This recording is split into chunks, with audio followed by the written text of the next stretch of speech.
Welcome to this week's podcast. In this episode, we will discuss the migrant crisis at Belarus's border, new COVID restrictions in Western Europe, and the protest of participants at the COP26 climate summit. Let's get started.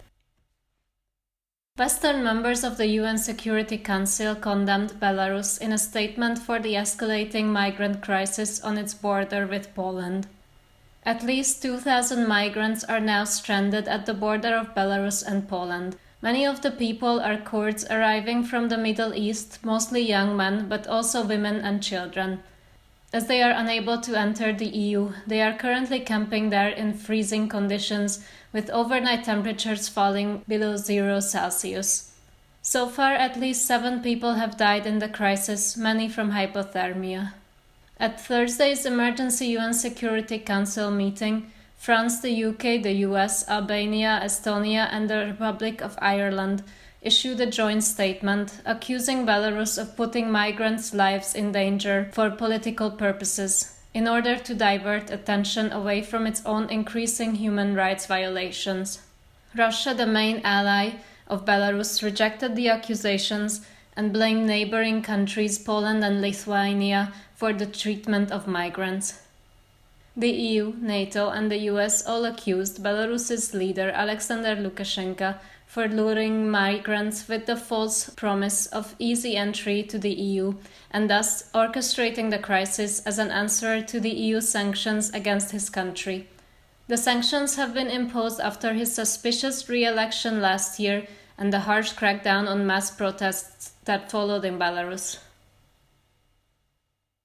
After record numbers of new infections, the Netherlands imposed a partial lockdown against COVID-19, becoming the first Western European country to do so since the summer. The new strict measures include the closure of bars, restaurants, and non-essential shops from 7 p.m. and limiting home gatherings to a maximum of 4 people.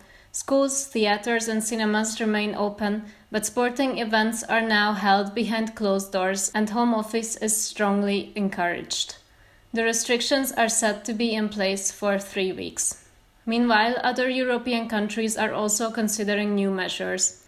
Austria's worst affected province, Upper Austria, is planning to introduce a partial lockdown for those who are not fully vaccinated. Last Monday, new restrictions came into effect, barring unvaccinated people from restaurants, hotels, hairdressing salons, and large public events in order to encourage vaccination and curb the spread of coronavirus.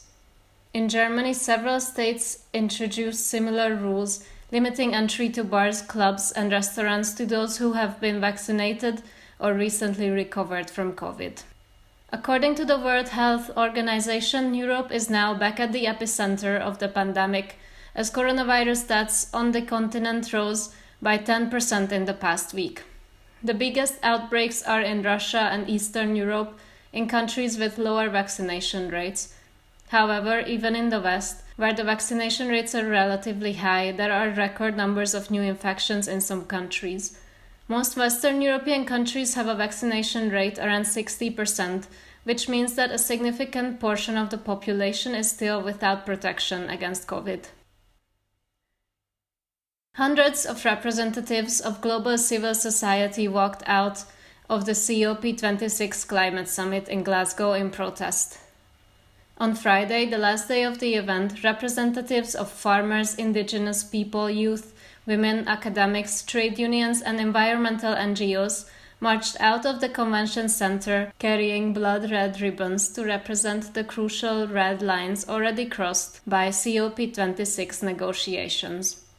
They joined protesters already gathered on the streets outside, chanting slogans like "Climate Justice Now" and "Power to the People." Although several big environmental announcements have been made during the 12-day summit, critics say pledges made by countries and companies need to be way more ambitious if we want to avoid the most serious consequences of climate change. This is the end of the podcast for this week. Thank you for listening.